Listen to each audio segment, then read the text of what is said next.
Alors, comment ça va dans le Bunkani? Ça va bien dans le Bunkani, pas de cas de grève anticipée ou anticipée. D'accord. Mais beaucoup d'événements quand même se sont déroulés ces derniers jours. Effectivement, beaucoup d'événements à noter.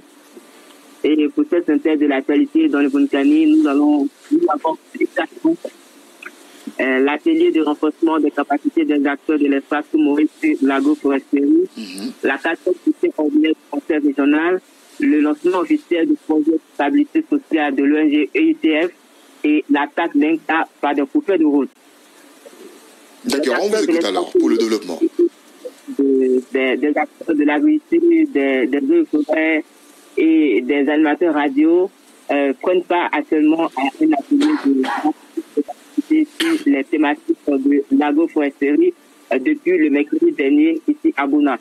Et cette formation est l'initiative de la population allemande GIZ dans le cadre de la mise en place du programme de gouvernance de gestion durable des ressources naturelles des espaces communs et taillis. Ce projet est financé par l'Union européenne.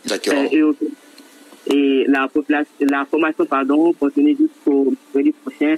Et en plus des modules sur l'agroforesterie, des thématiques aussi des feux de brousse et le changement climatique seront également abordés.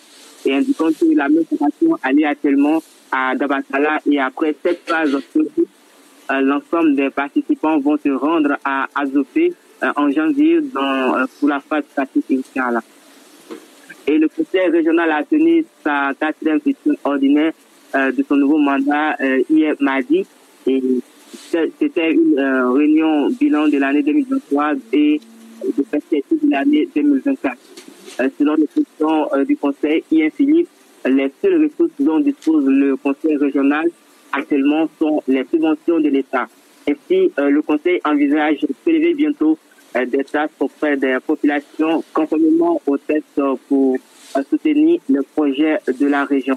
Et en marge de cette question, les vice-présidents ont été dotés de véhicules pour faciliter leur mission.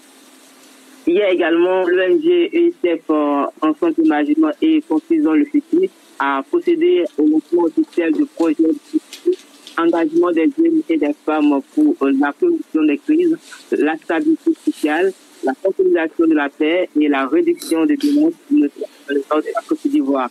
Ce projet est financé par des États-Unis en Côte d'Ivoire et vise à renforcer les capacités des acteurs locaux à faire face aux menaces sécuritaires nationales et atteignant les vulnérabilités dans le domaine de l'économie. Ainsi, donc, 12 organisations à base bénéficieront de financement d'activités génératrices de revenus.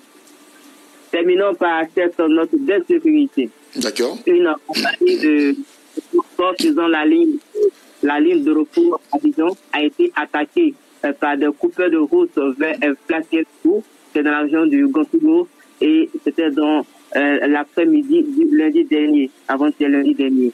Le véhicule en passant à Doropo aurait reçu plusieurs balles et selon des passagers témoins, ces bandits ont suivi un passager du car qui revenait de la vente de ce bœuf. Et il a été possédé de 3 millions de francs CFA. D'autres passagers ont été également dépouillés de leurs biens.